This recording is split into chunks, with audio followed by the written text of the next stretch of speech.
Kita bersatu dalam doa. Damai sejahtera Allah yang melampaui segala akal, itulah yang memelihara hati dan pikiran saudara-saudari sekalian di dalam Kristus Yesus Tuhan kita. Amin. Horas. Saudara-saudari yang terkasih dalam Tuhan Yesus Kristus, terlebih jemaat terkasih yang ada di rumah masing-masing, di hari ini, hari yang indah, Tuhan boleh mengizinkan kita beribadah kembali. Oleh karena itu kita akan mendengar kebenaran firman Tuhan. Mari kita buka firman Tuhan hari ini yang terdapat di dalam kitab Mazmur pasal 42 ayat 1 sampai 6. Saya akan membacakan untuk kita semua. Kerinduan kepada Allah. Untuk pemimpin biduan, nyanyian pengajaran Bani Korah. Seperti rusa yang merindukan sungai yang berair, demikianlah jiwaku merindukan Engkau ya Allah. Jiwaku haus kepada Allah yang hidup. Bilakah aku boleh datang melihat Allah? Air mataku menjadi makananku siang dan malam, karena sepanjang hari orang berkata kepadaku, "Di mana Allahmu?" Inilah yang hendak ku ingat, sementara jiwaku gundah gulana.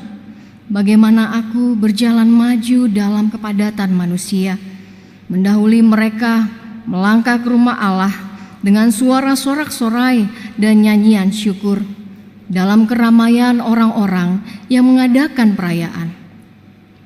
Mengapa engkau tertekan, hai jiwaku, dan gelisah di dalam diriku?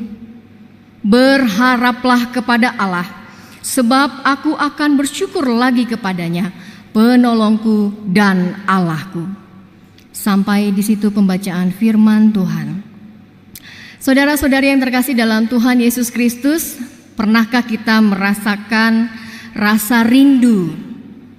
Rasa rindu yang luar biasa. Atau rindu kepada seseorang pada saat ini, kalau anak-anak muda istilahnya sekarang yang sedang lagi LDR, ya. Atau juga orang tua yang sedang rindu kepada anak-anaknya yang tidak bisa bertemu, atau sebaliknya anak-anak yang sedang rindu kepada orang tua. Dan rindunya itu luar biasa, kapan bisa berjumpa langsung? Karena itu kita semua pasti pernah merasakan rasa rindu. Pada saat ini kitab Mazmur mengungkapkan kerinduannya seperti rusa. Seperti rusa yang merindu sungai yang berair. Demikianlah jiwaku merindukan Engkau ya Allah. Kenapa pemazmur memakai rusa? Saudara yang terkasih, rusa itu kecil. Pasti kita semua pernah melihat rusa ya. Rusa ini kecil dan kakinya kecil. Tetapi rusa walaupun kakinya kecil, dia sangat lincah kalau naik atau mau ke atas bukit. Batu-batu kerikil pun tidak bisa menghalanginya. Dan dia diintip oleh binatang buas. Lalu saat itu pemazmur merasakan hatiku seperti itu. Dan juga rusa sangat bergantung hidupnya, yaitu dengan air. Dikatakan di sini dia akan mencari sungai yang berair. Saudara yang terkasih tahu bahwa air adalah bagian penting di dalam kehidupan kita. Kalau saya baca sumber, dalam tubuh kita ini 60-70% terdiri dari air. Jadi ada kata istilah lebih baik tidak makan daripada tidak minum. Ya. Air menjadi satu kebutuhan pokok di dalam kehidupan. Seperti itulah pemazmur mengungkapkan kerinduannya kepada Allah yang hidup. Dan selanjutnya dia juga mengatakan jiwaku haus. kepada Allah yang hidup, bilakah aku boleh datang melihat Allah? Dia mengingat kembali bagaimana saat-saat bersama-sama bersyukur memuji Tuhan di bait Allah. Karena konteks Mazmur pasal 42 adalah konteks di mana bangsa Israel dalam masa pembuangan di Babel. Mereka terisolasi. Mereka mengingat kembali ketika waktu di Yerusalem, ketika ada bait Allah. Haus kembali datang memuji Tuhan di baitnya. Dan saudara-saudari yang terkasih, haus adalah juga tanda bahwa pemazmur menyatakan tanpa kehadiran Allah hidupnya hampa, tidak berarti, tidak ada sukacita, tidak ada damai, tidak ada ketenangan. Sebab itu dikatakan haus kepada Allah yang hidup. Dan selanjutnya bukan hanya haus, pemazmur juga mengatakan ia bersedih. Saudara-saudari yang terkasih, siapa kita di sini tidak pernah bersedih? Pernahkah kita sama seperti pemazmur menyatakan air mataku menjadi makananku siang dan malam? Apa yang membuat begitu bersedih pemazmur? Karena pada saat itu orang-orang yang tidak percaya atau musuh-musuhnya menanyakan, di mana Allahmu? Ada pepatah mengatakan fitnah lebih kejam daripada membunuh. Pemazmur lagi difitnah, mana Allah kalian? Mengapa? Karena konsep pemikiran musuh-musuh pada saat itu yang pertama adalah ketika satu bangsa kalah, maka Tuhannya kalah. Yang kedua, bait atau tabut perjanjian sudah diambil. Simbol bagi orang-orang yang berhala, yaitu patung-patung, mereka berpikir berarti kalau sudah tidak ada lagi simbol mereka, berarti hadirat Tuhan pun tidak ada. Itu mereka. Walaupun kita tahu bahwa Tuhan kita adalah omnipresent, Allah Maha Hadir, dimanapun dan kapanpun. Allah bukan hanya di satu tempat, bukan karena simbol, tapi Allah hadir dimanapun. Karena itu ini yang membuat pemazmur sangat bersedih. Pertama, dia rindu akan bait Allah. Kedua, dia difitnah di mana Tuhanmu, di mana dia tidak seolah-olah tidak ditolong oleh Tuhan. Kalau boleh dikatakan ini sudah tingkat depresi rohani. Pernah kita mendengar depresi rohani? Krisis iman. Bertanya, di mana Tuhan? Mungkin kita juga pada saat ini sedang bertanya, di mana Tuhan? Dan apakah masih berkuasa Tuhan kita? Dan juga saudara-saudari yang terkasih dalam Tuhan Yesus Kristus, dalam firman Tuhan pemazmur, walaupun saya ditindas dan juga difitnah di dalam gundah gulana, dia memutuskan untuk keluar dari tekanan ini, bangkit dari rasa keterpurukan. Dengan apa? Dengan mengingat kembali semangat dan sukacita saat ketika mereka bersama-sama datang ke rumah Allah dengan sorak-sorai. Dan dia berlomba dengan nyanyian syukur untuk lebih dahulu datang ke rumah Allah. Dengan dalam firman Tuhan, dengan mengingat sukacita atau kebaikan-kebaikan yang lalu, ada energi di situ, energi kekuatan, pengharapan dan juga penghiburan. Dan pemazmur pada saat ini juga mau mengingatkan kepada dirinya sendiri. Kalau kita sampai jangan salah tafsir ya, kok kenapa seolah-olah pemazmur berbicara kepada dirinya. Kalau di ayat 6 dikatakan, mengapa engkau tertekan hai jiwaku? Maksudnya seperti ini. Kadang-kadang kita sering sekali berpikir melalui logika emosi kita, sehingga iman kita menjadi iman yang kerdil. Sehingga iman kita kadang-kadang bertanya. Karena itu Daud mengatakan kepada dirinya sendiri, "Hai jiwaku dan gelisah dalam diriku, berharaplah kepada Allah." Tapi jangan salah diartikan untuk ngomong sendiri, bisa artinya nanti jadi gila. Ya. Tapi pada saat ini konteksnya adalah meyakinkan kepada dirinya supaya jangan hanya bersandar kepada logika dan kemampuan kemanusiaan untuk mengukur kuasa Tuhan di dalam menyelamatkan bangsanya. Dalam firman Tuhan pada saat ini, apa yang ingin diingatkan kepada kita? Yang pertama, dalam pemazmur kita diingatkan, apakah kita sedang haus pada saat ini? Apakah kita sedang haus kehadirat Allah? Apakah kita haus untuk bersama-sama berkumpul di gereja ini atau di rumah Tuhan? Mungkin kita semua menjawab, kita haus. Sebab itu, mari kita datang kepada Tuhan berseru memanggil namanya. Walaupun kita tidak datang ke gereja, di rumah pun, dimanapun, kita yakin Tuhan hadir. Karena Tuhan tidak terbatas oleh ruang, tempat, dan waktu. Dan seperti firman Tuhan mengatakan ketika kita haus, Yohanes 6 ayat 35, "Akulah roti hidup, barang siapa datang kepadaku ia tidak akan lapar lagi, dan barang siapa percaya kepadaku ia tidak akan haus lagi." Dan saat ini juga kita berkumpul, kadang-kadang saya berenung, untuk orang yang malas gereja, suku-suku rohaku, las dorohana, badang be lautu gereja.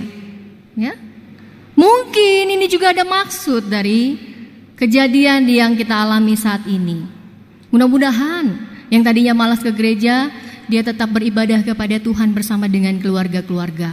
Mungkin itu juga yang dirindukan. Bersama-sama beribadah. Karena seperti firman Tuhan Matius 18 ayat 20. "Sebab di mana 2 atau 3 orang berkumpul dalam namaku, di situ aku ada di tengah-tengah mereka." Hari ini kita yakin Tuhan ada di tengah-tengah kita. Dan juga dikatakan firman Tuhan Yakobus 4 ayat 8. "Mendekatlah kepada Allah, maka Ia akan mendekat kepadamu." Tuhan itu dekat, tapi kadang-kadang kita tidak kasih ruang untuk ruang Tuhan menyapa hati dan pikiran kita. Karena itu mari kita mendekat kepada Tuhan. Dan selanjutnya yang kedua, kita diingatkan jika kita bersedih, jika kita hati ini saat ini gundah gulana, galau, tertekan, sampai depresi iman, krisis iman, karena keadaan, karena cobaan, atau karena saat ini mungkin ada dampak dari keadaan COVID atau Corona ini. Ada yang tidak dapat jualan lagi, tidak dapat bekerja atau PHK, atau tidak dapat mencari nafkah seperti biasa, atau juga sering mengalami pergumulan sakit penyakit. Karena banyak hal kita bisa bersedih, gundah gulana, atau kata istilah sekarang yaitu galau. Dan bahkan banyak sekarang juga yang sudah mulai jenuh di rumah, bosan di rumah. Begitu juga anak-anak sekolah sudah bingung, atau yang sedang studi banyak sekali tugas, tambah tugas. Jadi kebosanan terjadi. Namun firman Tuhan hari ini mengingatkan untuk bangkit dan jangan menyerah akan situasi yang sulit. Agar tetap ada sukacita. Dengan apa? Dengan mengingat kuasa Tuhan. Hari ini kita diingatkan kembali Yesus mati bangkit untuk kita. Itu adalah jaminan hidup. Sesaat mungkin kita seolah-olah merasa doa kita belum dijawab Tuhan. Kenapa Tuhan belum ada antivirus corona dan lain sebagainya. Semua sedang berproses dan kita perlu ingat waktu Tuhan bukan waktu manusia. Saat ini dalam firman Tuhan kita mau mengingat kebaikan Tuhan. Apa maksud dari Tuhan untuk kejadian yang sedang dialami di dunia ini? Ketika kita berfokus kepada Tuhan, maka ada hal yang positif. Apa hal positifnya? Yang pertama, sering kita ungkapkan, kita bisa berkumpul dengan keluarga. Dan yang kedua, udara jadi bersih. Dan yang ketiga, lebih menjaga pola hidup yang sehat, makan bergizi, berjemur, minum jamu-jamuan atau rempah-rempahan, olahraga, dan lain sebagainya. Dan yang keempat, rajin berdoa, bergumul terus bersama dengan Tuhan. Bukan hanya saya, Anda, tapi kita semua bergumul, bersama-sama bermohon kepada Tuhan. Hingga kita sama-sama boleh menyatakan di ayat 6, hai jiwaku dan gelisah di dalam diriku, berharaplah kepada Allah, sebab aku akan bersyukur lagi kepadanya, penolongku dan Allahku. Dan kalau kita punya beban berat, kata firman Tuhan Matius 11 ayat 28, marilah kepadaku semua yang letih lesu, aku akan memberi kelegaan kepadamu. Hanya dengan Tuhan kita punya kelegaan. Hanya bersama dengan Tuhan kita mampu. Dan janji Tuhan, aku menyertai engkau sampai akhir zaman. Dia tahu, dia peduli. Dan ingatlah firman Tuhan minggu. Pada saat ini temanya songon poso-poso neb baru tubuh. Itu adalah umpama bahwa kita adalah poso-poso neb baru na tubuh, karena kita sudah ditebus dengan darah Kristus. Dan Tuhan tidak akan pernah meninggalkan kita. Mari datang kepada Tuhan, sebab Dia adalah sumber kehidupan kita. Amin.